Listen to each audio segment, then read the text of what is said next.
Hola, buenos días compañeros y maestra. El día de hoy vamos a exponer y analizar sobre la diversidad en las reformas educativas interculturales del autor Héctor Muñoz Cruz. Las integrantes del equipo somos Adamari Rojas, Vanelli Terreros, Aurora Ramírez y Fátima Rodríguez. Educación incluyente y crítica de la interpretación conformista sobre la pérdida de diversidad.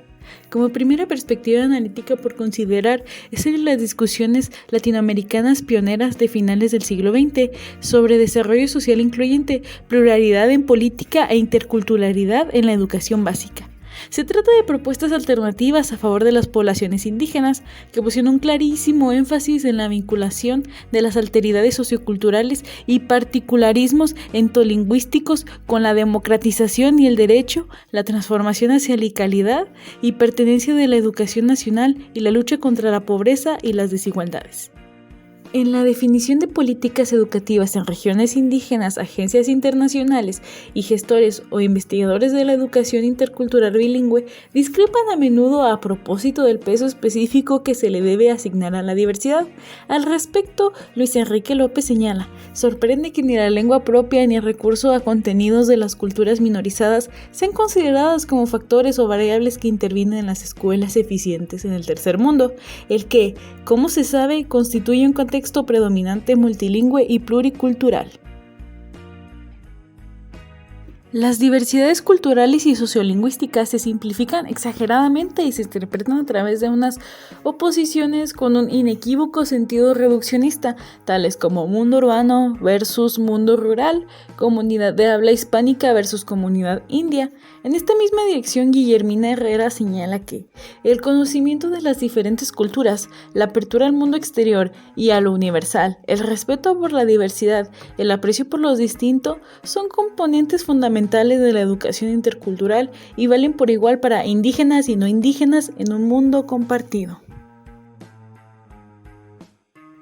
Ken Hale, investigador de lenguas amenazadas, planteó dos actitudes que son inaceptables para la pérdida trascendente de lenguas. La primera sugiere que la pérdida de diversidad es inevitable, un viejo problema sin solución, repetido muchas veces a través de la historia, y la otra actitud postula que la pérdida de una lengua no representa algo especial ni para la ciencia ni para lo intelectual. Por el contrario, la pérdida de idiomas en el periodo moderno tiene un carácter diferente, tanto en sus dimensiones como en sus implicaciones. Es parte de un amplísimo proceso de pérdida de diversidad cultural e intelectual, donde las lenguas y culturas políticamente dominantes agobian, oprimen a las lenguas y culturas indígenas locales, colocándolas en una condición equivalente a la de un estado de guerra. Uno de los mayores peligros al respecto es el desarrollo de un tipo de racionalidad, la situación de amenaza que pesa sobre los idiomas minorizados.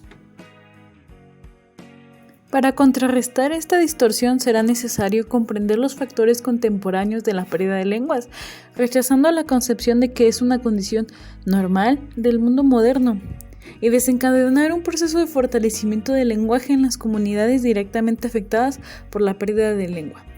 Desde la perspectiva de un lingüista que ha trabajado en culturas particulares, cuyos hablantes de lenguas nativas poseen actitudes que no pueden considerarse ni generales ni universales, en muchas comunidades, por mencionar un aspecto, la lengua es considerada algo sagrado, literalmente un don divino.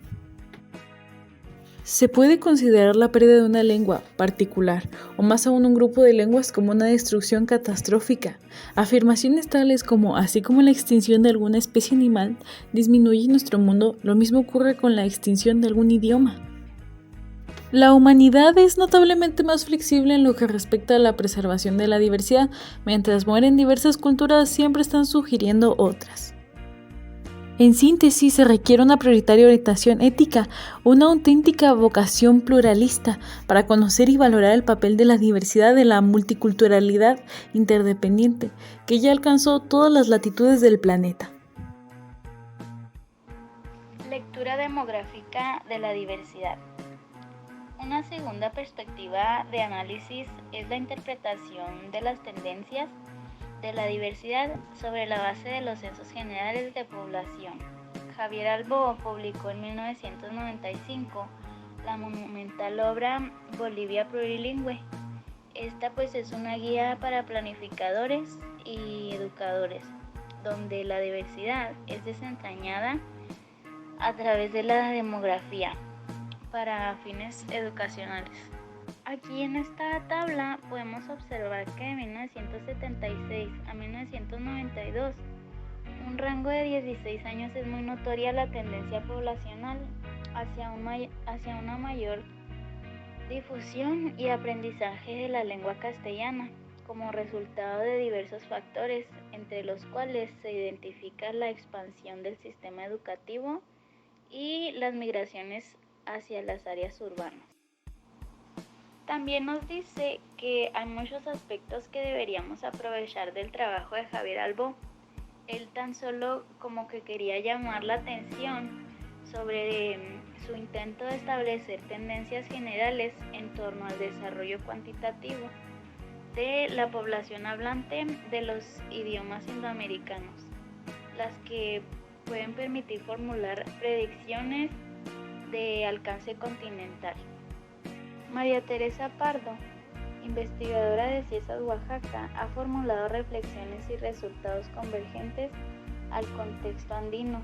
Los datos parecen relevarnos que Oaxaca ha sido una de las regiones que ha logrado mantener una mayor fuerza a la vitalidad de los idiomas precolombinos. Esta situación, sin embargo, cada día se ve más amenazada por la presencia expansiva del idioma español y las condiciones de marginalidad socioeconómica en las que se reproducen las lenguas indígenas de esta identidad. Aquí en esta parte pues podemos observar que el primer fenómeno que salta a la vista es que desde 1940 a la fecha la población de habla indígena, si bien ha mantenido su crecimiento en términos absolutos, ha registrado un descenso considerable en los términos porcentuales. Esta investigación sobre los grupos lingüísticos del estado de Oaxaca confirma el principio de que existe una fuerte determinación de los aspectos socioeconómicos sobre la funcionalidad y el estatus de las lenguas vernáculas y de que los hablantes indígenas consideran las actividades socioeconómicas como una de las principales causas de la diversidad. Diversidad y conflictos interculturales. Causa o consecuencia. América Latina es desde hace siglos un área donde las lenguas entran en contacto en la forma más variada. De la multiplicidad de culturas existentes en este continente han resultado los contactos entre las lenguas ibero-románicas e indias, españolas y portugués, español-portugués y otras lenguas indoeuropeas, así también contactos entre la variedad de una sola lengua. La situación sociopolítica y económica en la cual se ha producido y siguen produciendo estos procesos es igualmente múltiple. Abarca la dominación económica desde hace siglos, la inmigración de pequeños grupos, religiosos en algunos casos, y la migración interior. En esta situación, las lenguas españolas y portuguesas se encuentran a menudo en posición dominante, pero también en parte, como en caso de los chicanos, en posición dominante. Los aspectos semánticos, pragmáticos, textuales y hasta prosódicos del contacto lingüístico en Hispanoamérica, con pocas excepciones, se han dejado de lado. Es decir, una teoría del contacto de lengua sin un concepto adecuado de lenguaje reduce y tangiversa el significado de los resultados empíricos. Desde este enfoque, la integración de elementos nuevos provoca la reestructuración de todo el sistema. Por ello, las lenguas tienden a rechazarlos y permiten influencias solamente donde éstas son relativamente compatibles con el sistema y no requieren de arreglos estructurales aparatosos. Sin embargo, dos procesos negativos atraviesan cualesquiera de las resoluciones. Uno, a nivel de las sociedades modernas, es la ausencia de bilingüismo estable y armónicos. Y dos, la lengua de las étnicas maternas y los bilingüismos regionales y comunitarios subsisten todavía en condiciones de discriminación y marginación. En suma, en la perspectiva de la interculturalidad conflictiva, la diversidad sociolingüística expresa la forma multifacética de las relaciones humanas, las cuales siguen claramente una lógica adaptativa frente a las situaciones multidireccional que ha causado la globalización contemporánea. Variabilidad y cambio constituyen en funciones de intercambio y de balance tanto a nivel del individuo como de las interacciones de todo el conjunto social. Estrategias análogas o ficciones adaptativas se observan también en las interacciones de hablantes nativos con extranjeros, entre sectores mayoritarios con minorías comunitarias. En estos casos se establecen regulaciones de pertenencia versus estrategias de separación. Inciso A. Cambios en la funcionalidad y la reproducción lingüística. Punto número 1. Vernacularización de las variantes de la distribución regional, mayor difusión de ciertas variantes y la adopción por nuevas poblaciones, inclusive interétnicas. Punto número 2. Minorización de las variantes lingüísticas aisladas. Punto número 3. Reproducción de lenguas indoamericanas en territorios no tradicionales. Desarrollo diatópico por redes autointegradas. Puede citarse en caso de la lengua zapoteca, serrana y su diferente reproducción en 3 espacios habitados por hablantes zapotecos: Sierra Norte, Oaxaca, Distrito Federal y Los Ángeles, Estados Unidos de América. Punto número 4. Convergencias posibles de variantes con altos estatus de grafolectos unitarios. Un caso destacable es la iniciativa de promover la escritura alfabética del zapoteco en Istmo como grafolecto unitario de la pancomunidad del habla zapoteca. Inciso B. Ajustes en la racionalidad o reflexividad sociolingüística. Punto número 1. Transición del ideal monolingüe a la ideología de la pluralidad lingüística en los países donde se descubre o se reivindica las bases étnicas en la nación contemporánea. Punto número 2. Utopía en la reivindicación frente a lo hispánico. Punto número 3. Aceptación comunitario y nacional de la funcionalidad de lenguas indoamericanas en la educación intercultural bilingüe. Punto número 4. Significado social de la variante como marcador en un particularismo cultural reconocido. Inciso C. Diversificación y especialización de las capacidades lingüísticas. Punto número 1. Consumo creciente de la comunicación videoacústica, modalidades electrónicas. Punto número 2. Diversificación de las lógicas de la oralidad. Punto número 3. Especialización de habilidades para consumo y producción de lengua escrita. Punto número 4. Mayor disponibilidad para la enseñanza y aprendizaje de la lengua. Mayor visibilidad de la lengua vernácula escrita. Con el fin de mejorar las posibilidades de intervención o de prevención de resultados adversos al pluralismo lingüístico y cultural, tanto en el terreno educacional como comunitario, hay que construir un mejor concepto de diversidad, desmontando para empezar la idea de que la pérdida de diversidad es condicional normal del mundo moderno y elaborando metodologías para generar la efectiva potenciación de los recursos e identidades culturales de las comunidades afectadas. Las soluciones y estrategias están lejos de ser universales. La diversidad es consecuencia de la racionalidad humana de responder adaptativa y creativamente a su entorno y necesidades, pero no es la meta de las relaciones humanas ni de la educación. Constituye funciones de intercambio y del balance tanto a nivel del individuo como de las interacciones de todo conjunto social. Desde la perspectiva de las acciones gubernamentales, de hecho, no existen en el presente soluciones armónicas para el reconocimiento y la reconciliación de los particularismos interculturales y lingüísticos dentro de la nueva estructura nacionales. Las situaciones conflictivas de la multiculturalidad profundizan la desilusión y frustración de las comunidades respecto a la voluntad y orientación política del Estado. Las reformas educativas sensitivas a la diversidad han asumido la utopía de las sociedades multicultural, armónica y democrática con la lógica de las economías abiertas, que pueden afrontar subsidios para la pobreza y las inequidades. Todo esto ha comenzado a materializarse en las últimas décadas, en nuestras bases jurídicas y en políticas públicas de educación escolarizada, revertiendo progresivamente un adverso proceso en la educación pública que nos remota al primer cuarto del siglo XX. Diversidad y desarrollo educativo. La UNESCO en 1997 nos dice: las transformaciones educativas siempre tienen un referente sociohistórico que puede impulsarlas o bloquearlas. La situación de la formación de alumnos y profesores en el marco multiculturalidad contemporánea no es la excepción. Para educadores, funcionarios y dirigentes de movimientos sociales, el debate sobre sensibilizar la educación hacia la diversidad cultural, sobre todo a las poblaciones que han sido discriminadas, gira en torno al derecho y al reconocimiento dentro de lo nacional. El reconocimiento a que ellos tienen derecho a la educación, sobre todo si hablamos de la cultura indígena, no ha sido en sí satisfecha, por eso a veces en algunas situaciones se llega a encontrar bloqueada. Por eso sería interesante establecer e investigar del panorama general, como lo sugiere el informe de nuestra diversidad creativa.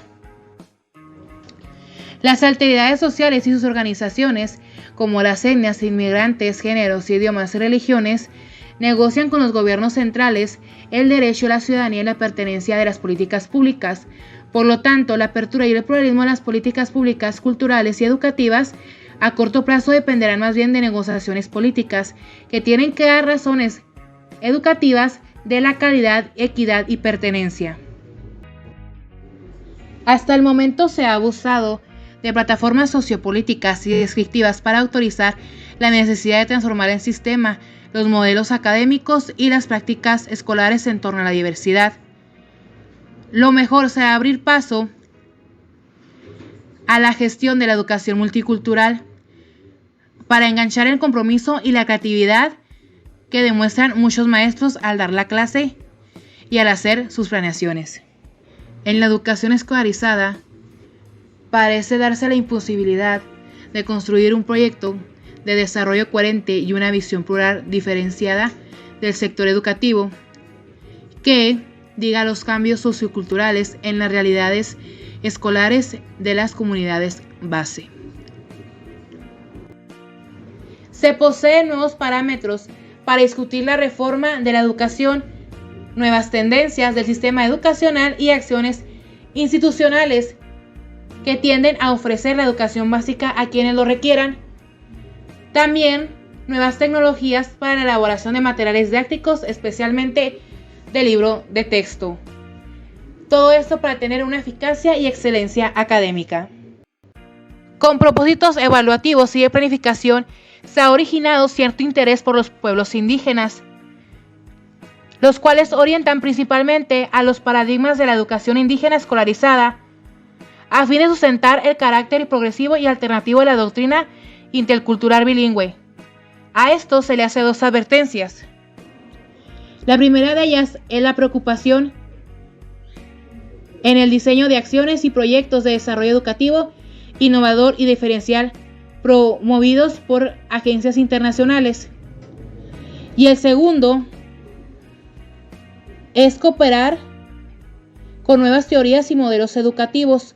En sí van a enfrentar nuevos retos y nuevos temas. Paradigmas de la educación indígena escolarizada en América Latina. Número 1.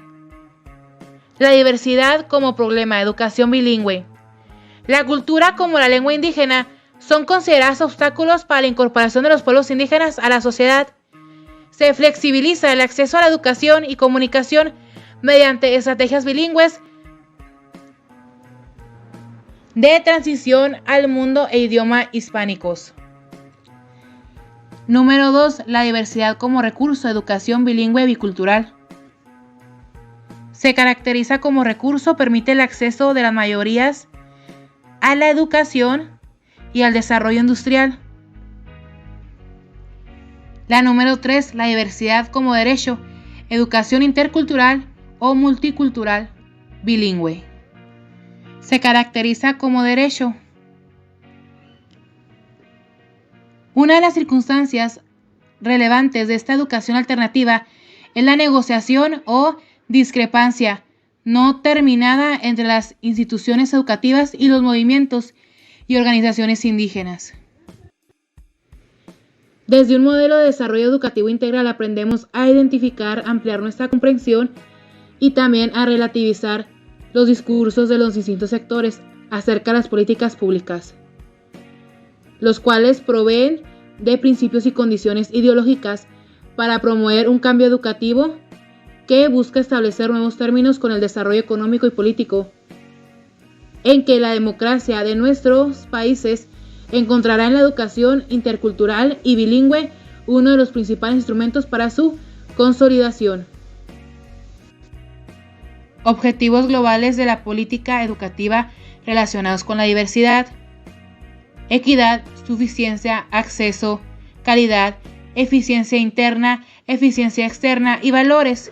Esta concepción nos podría llevar muy lejos si los debates científicos y sociales influyeran en la formación de las políticas y proyectos educativos cuyos destinatarios son los pueblos indígenas y los sectores sociales discriminados. Conclusiones: tal vez uno de los mayores retos de la educación sea el de dar sustento concreto a las necesidades y expectativas de las alteridades étnicas y sociolingüísticas en las prácticas educativas. Las concreciones curriculares son promovidas y producidas por instancias normativas o técnicas del sistema educativo descentralizado, lo que tradicionalmente nunca garantizó la perspectiva y las necesidades de los actores directos de la educación. Por las investigaciones realizadas en el campo de la diversidad, se sabe que los resultados fundamentales se relacionan tanto con el nivel teórico como con las técnicas de investigación y las aplicaciones de estos conocimientos, lo cual convierte la sistematización conceptual en una tarea necesaria. Gracias por ver, eso sería todo de nuestra parte, que tengan lindo día.